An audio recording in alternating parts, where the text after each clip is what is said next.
Voltamos com o nosso Tome Ciência e hoje a gente discute aqui as teorias de corrupção.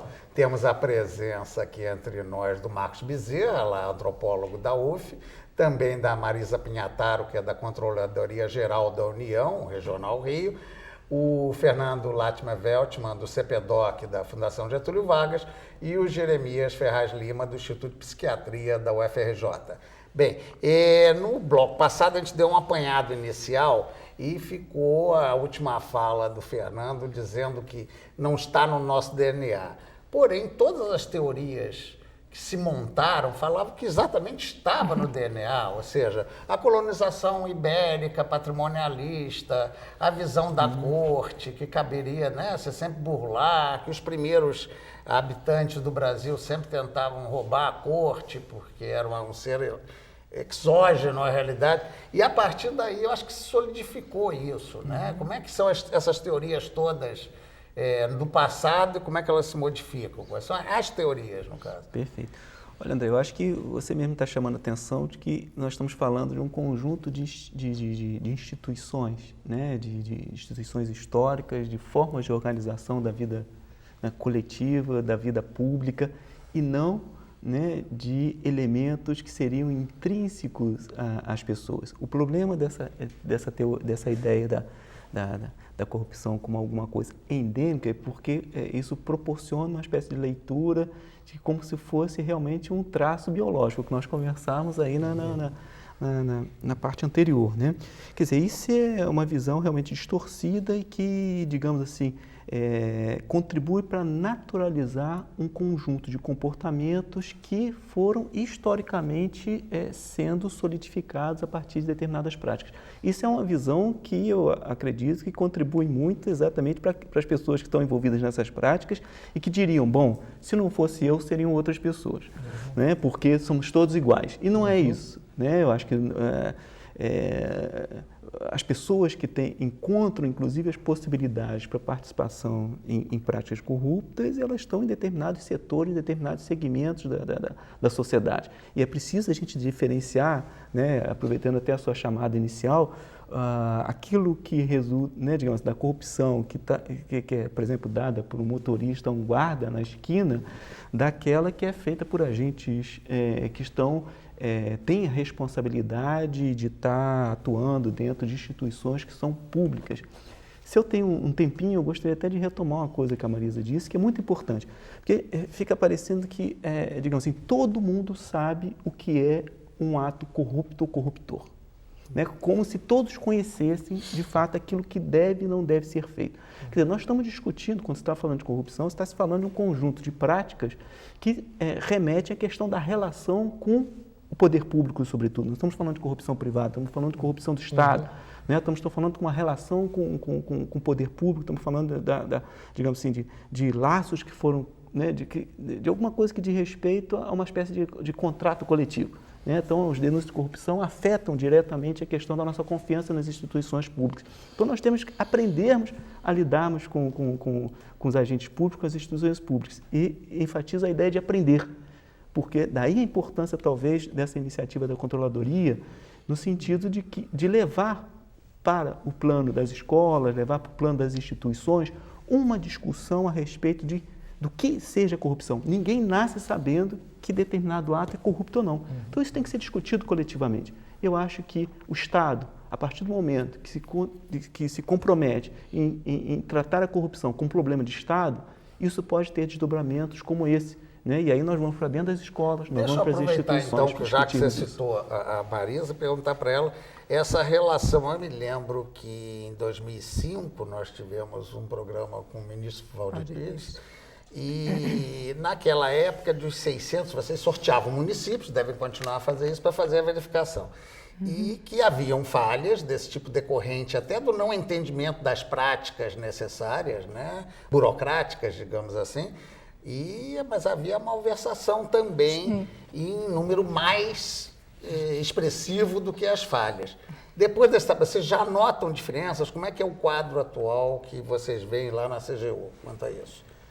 Eu não vou dizer que haja mais fatos, né, voltados assim, para fraudes, desvios, do que falhas formais. mais uma vez eu repito, o que se enfatiza mais, o que vem a público são essas falhas maiores. Mas, de fato, a gente encontra todo tipo de falha. E porque a gente tem que ter muita noção que o Brasil não é só sul e sudeste. Então, se a gente faz as fiscalizações em todos os estados, né, não todos os municípios, porque como é por sorteio, né, acabam que alguns dizem que têm sorte de ser sorteados, outros dizem que tiveram azar de ser sorteados, né? Mas, enfim, na realidade do Brasil, né, pegando o Brasilzão todo, o norte, o nordeste, as regiões mais pobres, você vai ver que tem muito até mais desinformação do que esse lado da corrupção, realmente, da maldade. E puxando para essa questão do que é corrupção, né, foi a partir do sorteio público que a Controladoria resolveu partir para essa questão da capacitação.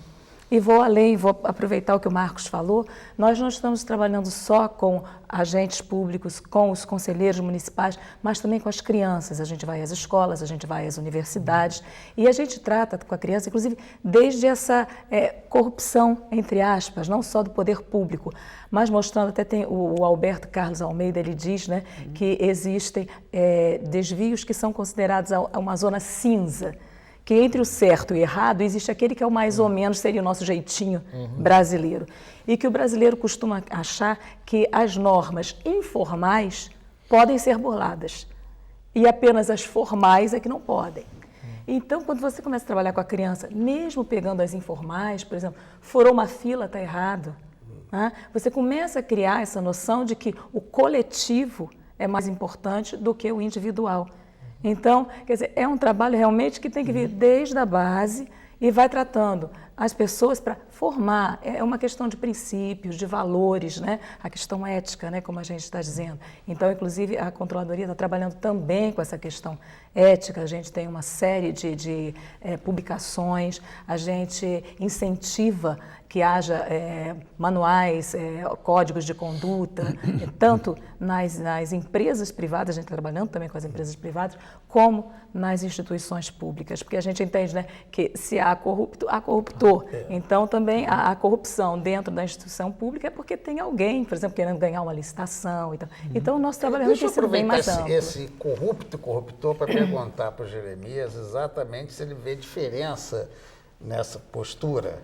Né? Como ela falou aí, você tinha ressaltado na sua primeira fala que era a relação com a lei ou com o poder, que no caso das teorias dá aquele negócio lá da colônia, né? Quer dizer, a colônia é para ser burlada. Quer dizer, existe lei e a gente tem também aquela coisa meio clássica, a lei que pega, a lei que não pega. Como é que é isso na sua visão? Corrupto, corruptor, é tudo? Do ponto de vista da psicanálise, né? Da estrutura do sujeito, da pessoa, a lei não é essa lei que está... A lei é uma internalização da figura paterna, né? Que vai se expressar em termos do significado do desejo. É uma coisa muito interessante, que eu sempre ia falar do Código de Hammurabi, que foi o primeiro sistema legal, né? Sistema de direitos civis, né? Que foi escrito. Né? Um belo dia eu estava no Louvre, estava passando naquela parte Assíria e Caldeia, lá no porão do Louvre. De repente eu olho para uma sala, está um pênis, uma pedra preta, com glande, com tudo. Falei, gente, que história é essa aqui? O que esse negócio faz aqui no Louvre? Né? Aí fui lá ver, me dei conta que aquilo ali era o Código de Hammurabi. Ninguém me falou isso quando eu estudei isso. O Código de Hammurabi foi inscrito num falo gigantesco, né, com aquela escrita cuneiforme. Né? Em volta dele todo, estava ali, era um falos, né? O Código de Hammurabi. Então, quer dizer, a lei é o significante do pai fálico, que é o significado do desejo. Então, a questão do desejo é que está aí em pauta. Por que o sujeito quer ganhar dinheiro? Porque ele tem desejo disso. Ele tem desejo de estabelecer relações de troca com mais fluidez, com mais facilidade. Né? E a corrupção, ela crava exatamente aí na questão do desejo, que é a questão da lei, que é a questão fálica que está lá ativa. Então, antes da escola, existe isso na casa, na estrutura, na elaboração da estrutura do sujeito. Mas muito mais do que isso, e isso eu aprendi, aliás, eu queria fazer um ressalvo aqui, que quase tudo que eu sei de corrupção eu aprendi no livro do Marcos, me ensinou o professor de corrupção, no bom sentido. Ele mostra lá que a questão da corrupção, ela segue por uma teia de relações, né, interpessoais, de compadrio, de amizade, ela vai por aí, aonde vai se gerar o que eu chamaria de cultura da corrupção e também através de sistemas de troca de favores, sistemas você chamou lá de relações pessoais, né, troca de favor. Então, a corrupção, na verdade, ela segue, não está no DNA, não, está na cultura. Que eu acho que é muito além do DNA, porque a cultura vai se formando através dessa prática corrupta. E quando está na cultura, a pessoa não se dá conta de que está fazendo uma coisa corrupta. Entendeu? Bem, é inconsciente. Né? Então a gente remete isso a uma distinção, né? Você diz, cultura. Existe também, Fernando, uma coisa disseminada, e até na tua área de preocupação, a relação da imprensa, um pouco do uso disso do ponto de vista político, né? Com certeza. Quer dizer, sempre ela é uma vertente de acusação, a busca do escândalo, passa a ser parte do jogo político também, um pouco dessa cultura, né? A nossa cultura de troca de favores. Quer dizer, e algumas pesquisas mostram que o sujeito que acha que pedir emprego através do amigo não é uma forma de corrupção, porém, ela é condenada quando envolve um político que pode ser denunciado, é um pouco isso? Porque eu acho que, na verdade, você tem dois problemas. Um é um problema antigo, histórico da nossa sociedade, que está se manifestando agora com características específicas do jogo político atual. Que eu acho que foi muito mencionado aqui, o problema histórico, digamos assim, de formação do Estado no Brasil, da relação entre sociedade e Estado no Brasil, é o problema da delimitação do que é público e do que é privado, né? Nós sempre tivemos essa dificuldade no Brasil. Só lembrar que o país começou a ser ocupado, colonizado, é aí que entra de fato a herança colonial, não em DNA, mas na cultura, por capitanias hereditárias, a ausência do poder central. Começamos com o Brasil, que era uma estrutura politicamente quase que feudal, né?